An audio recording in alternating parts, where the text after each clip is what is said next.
What's going on, guys? Droppadooski here. Today we are going to do a video on Atlas progression and tips and tricks that you can use to have very little, if none at all, trouble getting through Atlas from the very beginning all the way to red maps. Now, the reason I decided to do this video, and this is our first video in a long time, so for those of you guys that are still sticking around waiting for videos, I'm going to try and do more as we go. Thank you guys so much for all the support. The reason I decided to do this is because I recently made a character in SSF and PoE. You know, I'm kind of over Delirium at this point, and I wanted to do something that was going to be a challenge that I hadn't really attempted in a while. So to make it interesting, I did go with melee using Don the Crown's Impale Champ Cyclone. I will put a link in the description below because it is a badass build. It works really good. Kudos to Don. I went with melee, and I also went SSF, and I wanted to see how difficult it would be, like utilizing the knowledge that I've gained over the past year to get through the Atlas. Because last time I did SSF, I definitely hit a wall, and I definitely felt like I was, you know, in a rut, or I couldn't get more maps. And I was using the tips we've used from our previous mapping guide. If you haven't watched that, we'll do a quick review, but you should definitely check it out. It's got a lot of useful information in there. So we went ahead and started SSF, and I'm going to go through step by step how our route has been so far. I haven't put that much time into this character. I mean, I think I'm on day 10, but you have to remember I'm only doing about 4 or 5 hours a day. It's not a ton of gameplay. And we're already at the point where we're easily sustaining 14, 15, 16, right? We never hit a wall in this process. It has been smooth sailing from the start of endgame all the way up until now. We've killed Sirius twice. We've only spawned him twice, and we've killed him both attempts. This build is super strong, and the maps have been just dropping like crazy.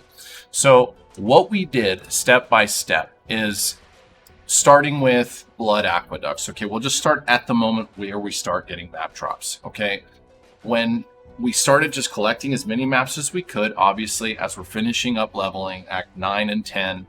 And then we came in and started blasting the maps we have. Now, I have a very specific thing that I did last league start and at the beginning of Delirium, where instead of going for it, like in the previous Atlas, I used to go through each tier and say, okay, I'm going to complete every single one, and then every single 2, and then every single 3. I do not do that with the new Atlas. I only chase conquerors, right? So my objective is Watchstones. I don't care about getting the progression until later. I always backtrack, and we'll explain that as we go. So I run all of the maps that I acquire while leveling, and then I also run any subsequent drops, right? I basically get myself to the point where all I have is repeats. I can only just keep running the 1s over and over, or the 2s over and over. And this is going to be the lull point, right? Where you're still kind of chasing Xana out of hiding, right? Because in the beginning of the new Atlas, Xana is not there. She's not in your hideout. You don't have the ability to purchase anything from her. Well, as soon as you get her to spawn, which doesn't take very long, I think, you know, we had it done in just an hour or 2 of running, she was out. That's when you can really start ramping up progression. Okay, so at that point, she's now here in your hideout, right? And you can purchase things from her. She's going to have a pool of maps. Right at that moment, I used whatever materials I had to buy any maps that I didn't have already completed, right? And then what I did from there is I went and ran those maps. And anything that dropped in those maps, I ran those maps too, right? Now, if there were already repeated things that I had completed, if they were a really good map and I was trying to just get loot to kind of gear up and whatnot, then I'd run them again, right? I'd run Beach over and over because I like the layout. It's really fast. It's good for Delirium. But other ones I'd hold on to. The reason I do that is because we can also utilize the tools that we had from the past, right? So 3 of a given tier, right? So if we have three beaches, we can take 3 of these beaches, go to any vendor, learn anything new, and sell them for a connecting map of the next tier, right? So, and you can go through that in detail in the other mapping guide. I will link it in the description below. But we were utilizing this in combination with Xana missions, right? Stay sane, I would Exile. run to the point where I could no longer make any progression without without getting lucky on drops, right? Xana didn't have anything else for me. Okay, boom. I come to the map device. I've got at least 1 or 2 Xana missions here. I click this, throw a map in, run, right? Now, the second that I've done this, I've now guaranteed that Xana's going to spawn in the map. Now, there's a couple things here. Early on, it's really, really easy to get additional Atlas progression from Xana, because in the earliest tiers of the Atlas, all that's required for completion is that the map has, is magic or greater, meaning you've used a transmute on it and it's turned blue, and now when you complete it, you're going to get Atlas completion, right, in those earlier tiers. It's guaranteed every single time Xana's maps available to run are going to be blue or greater, right? So what I would do is when I'd find Xana in the map to do the mission, I'd look through her 3 or 4 available maps, and if there was one there that I didn't have completed, I'd pick that one. Then I'd run it and I'd get Atlas completion there, right?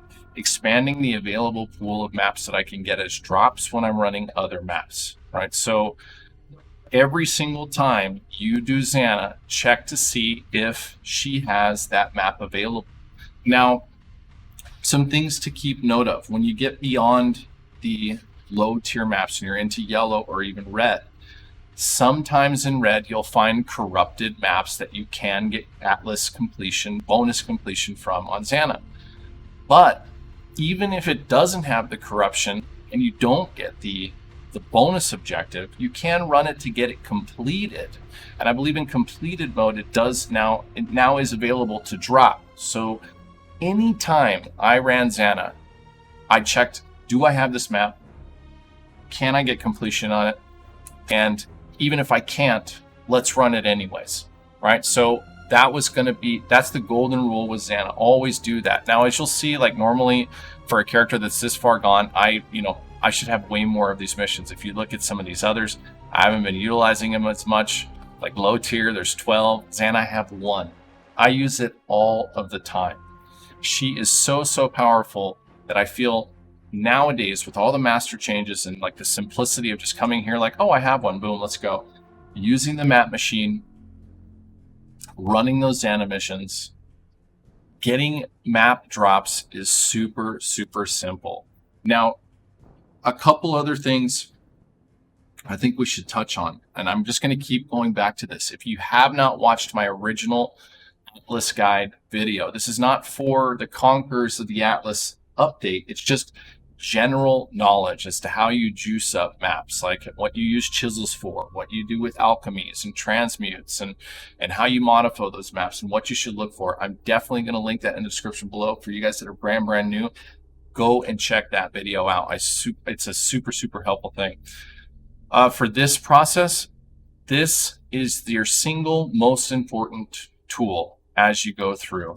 I would say that I could confidently do this every time now. Now that I've done it a few times, it feels so smooth and much easier, even in comparison to the old Atlas. In the old Atlas, we did get missions, but it just didn't feel as smooth and easy. Now, when chasing the Conquerors, here's another tip that I want to throw in at the end. What I would do, as I said, I don't focus on getting the full completion. I just chase the Conquerors. As you're getting into yellow and red tier maps, you're gonna inherently need more completion to get higher map drops, right? So the second I got to the middle of yellow tier, right? So back when I only had, 20 completion or something, I immediately just go back through and quick scan, say, what do I not have completed here? And early on, especially when you're going this route, you're going to have multiples, right? I would go through and find 5, 6 different maps. Like, oh, boom, I have no completion here. And I would spend a quick, 45 minutes or whatever, just blasting those low tier maps, right? Just immediately getting myself more and more completion on this, right? And then I'd continue the same process. Okay. So let's do a quick recap, right? Run all the maps that you get originally. Run yourself to the point where you only have repeats, then use the Xana missions. When doing the Xana missions, make sure to select maps that are going to give you more completion.